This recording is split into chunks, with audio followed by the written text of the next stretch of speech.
Good evening, distinguished chair of today's program, uh, former ministers, members of parliament, distinguished ambassadors, all the luminaries on the dais.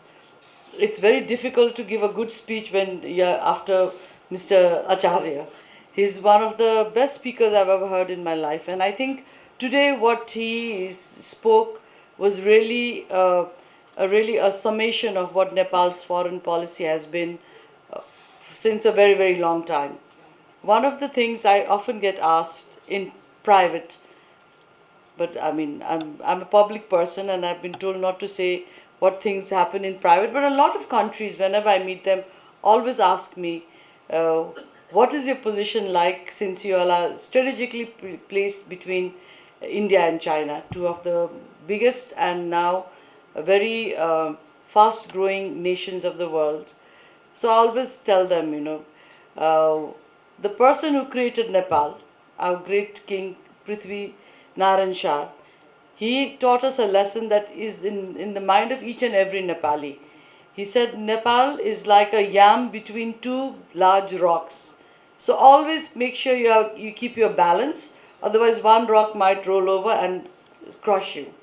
So I think that is the kind of foreign policy we've followed ever since the creation of Nepal. And the summation of it was what Mr. Gyanchandra Acharya just talked about today.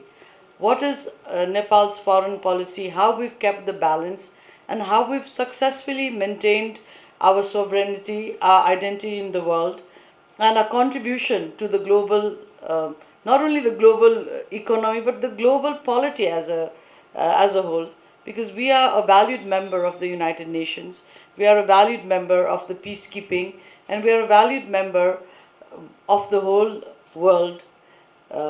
So this is one of the things I've learned, because when I became a foreign minister, I really didn't know much. In Nepal, I guess in many countries it's the same. You become a minister and then you start learning.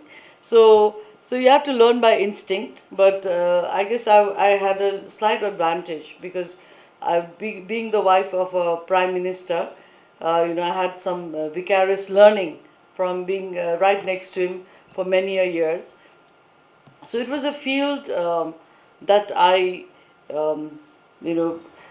came into, but I always think maybe this has been the best ministry for me. I don't know how I would have navigated much more complex ministries. But the first day in office, I had spoken to the bureaucratic core of our staff, and I'd said, I can only be as good as you are, because you are the people who are going to guide me. You are the people who are going to tell me what is the way forward for Nepal in navigating the diplomatic world. And precisely, it has been a good experience for me, because the Foreign Ministry of Nepal is one of the few specialized ministries. I don't know how it is to be any other minister, and I don't really want to also know, because I think it's going to be more difficult and more complicated. But the foreign ministry, each and every professional knows his and her job, because this is what they've been doing from the start of their career. And this is why Nepal has been able to distinguish itself, despite being a small nation, a middling-sized nation, as has been said by Mr. Acharya, in this world of superpowers, and in this context of a very geopolitically, let's not say fraught, but a geopolitically emerging world. And so what I would like to share is that part of the success that Nepal is today is also because of the role that has been played by the Honorary Consular Corps of Nepal. I know you all have really put yourself out to promote our country, because getting the attention of far-flung governments to represent them as an honorary council is not an easy task. Nepal is a small country, but all the people, all the countries that you represent, and all the ambassadors who come here who are actually designated to Nepal, and some of them we don't have even designated ambassadors. But you are the people who are introducing Nepal to the world and introducing the world to Nepal. So the role that you all play has been a very good one, and I would really like to thank you all also for the support you gave us during the Sagarmatha Sambad. You were one of our key resources. Though you may not have felt it, but whenever we discussed, we said, okay, having the core there, the honorary core of councillors, is very important for us. And thank you so much for the role you played there. You have been part of the success of the Sagarmatha Sambad, which we hope to make a flagship dialogue forum for Nepal every second year. And also, I could not participate in the economic forum that was organized by you all and our diplomacy, our economic diplomacy group, because I was not well that day, but I believe the outcomes of that was also very, very interesting, and it will help us to take the agenda forward. The global challenges which have been spoken about today by Mr. Acharya exist in front of us, and every day is a changing scenario. So how are we going to navigate this depends on the role that all of us play, each and every one of us. And also the fact that Nepal is going to graduate from the LDC in 2026. This is also where you all will have to play a very key role, and we hope to sit down and talk together with all of you about how to navigate this. And that just brings me to two more points that I want to say, because I think after that amazing keynote address, I don't think I have really much to say. The one thing that I would really like to reach out to you all is to organize with us every year a discussion forum on all the geopolitical issues, as well as the kind of representation that Nepal would like to see, and you all would like Nepal to see, as a forum that we will do every year. So that is something that I hope we can sit down and talk about together, to see what kind of not only the economic diplomacy part, but also an intellectual forum that is inside Nepal that we discuss about, and that will also help us to identify what will be the next theme of our Sagarmatha Sambad. Because not every year will our theme be what was our theme last year. What is the next focus that we want to look at? What is our future search? And I think in this room are some of the most forward-looking people in Nepal. You all have led in many fields. You are exposed to the world. So what could be Nepal's key message to the world every 2 years? I would like to invite you all to define that message. And I would also like to request you all to bring out the good messages that is Nepal. Because it's a very interesting experience as a political person. Of course, part of our job is to get praises, but also a lot of brickbats. So one of the brickbats I got recently was because I said, Nepal has progressed, and when I'm sitting in Putali Sadak, I looked out of the window and I saw people who are much better than the people I saw when I was a child. So the younger generation of Nepal, who have never seen the kind of difficult times that many of us in our 50s and 60s have seen, they thought I was speaking rubbish, or maybe I was in a dream and I was like, just saying this to make the government look good.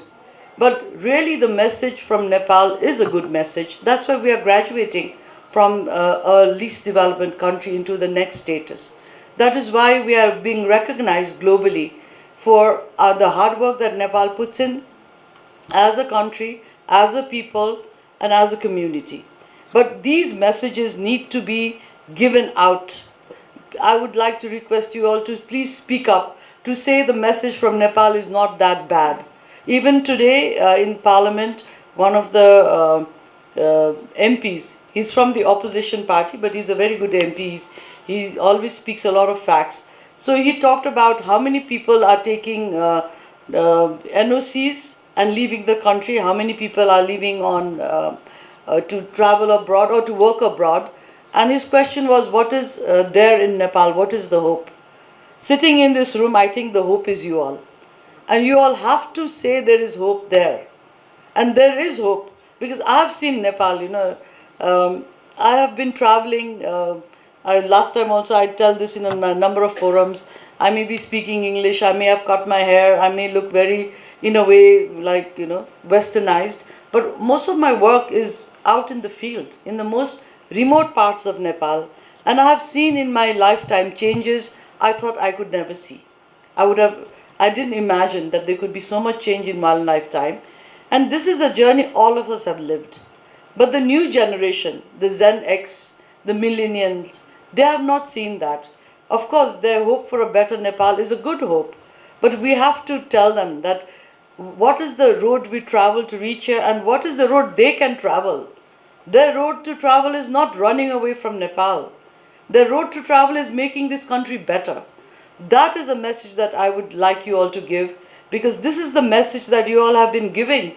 And that's why a lot of the people from other countries have trusted you to represent them here. Not only, I don't think the representation, their interest is only to be rescued and taken out for a little meal or just for sightseeing. The representation is in Nepal. Your representation in Nepal is because they are really interested in Nepal, the country, everything about Nepal. So my second message, a request to you all is, please speak up. This is the world of social media. He just said, our keynote speaker just said, this is the fourth industrial revolution. Are we all going to join that? Or are we just going to say, oh, this is too modern for us. I can't understand this. And I don't understand AI at times. But it can be very, very positive, but it can also be very detrimental to you. So who are we going to let succeed in this country? The people who want to say positive things and stay ahead and steer the country forward? Or are we going to let only the naysayers take the floor? This is a decision that all of us have to make, because our futures are also tied to that. I know there are many things that we need to change, many things we need to reform, and the current government is working on that. And you all also have been part of that reform, because you all have also given us the suggestions. What are the things that need to be reformed so that Nepal can become a better country, where the economic growth can improve, where we can have a better work environment, where there can be better investments, and thus more people can stay inside Nepal. But that environment has to be created not only within the ministries and within your offices. It has to be created outside in the larger public, because all of us live in that sphere. So maybe I sound a bit, disheartened. I'm not disheartened. If I was disheartened, I would have not got out of bed after having 10 surgeries, and neither would have the Prime Minister. I've had 9, he's had 10 surgeries. But every day we are out there on our feet for Nepal. It's not that he wants to do something and I want to build castles. Our life has already gone for that. We are already, I think he's in his 70s, maybe he's less. And anyways, I'm in my 60s, so I'm assuming he's at least 5-6 years older than me. But the positive energy that you all bring to our country is something that needs to be out there, because creating that bigger environment is what is going to eventually take us to the goals we all want to reach jointly. Thank you so much for having me here, and I would like to thank Mr. Dhakal for his excellent stewardship of his year. He's one of the most positive people I've ever met. He talked about his life's journey. I was amazed.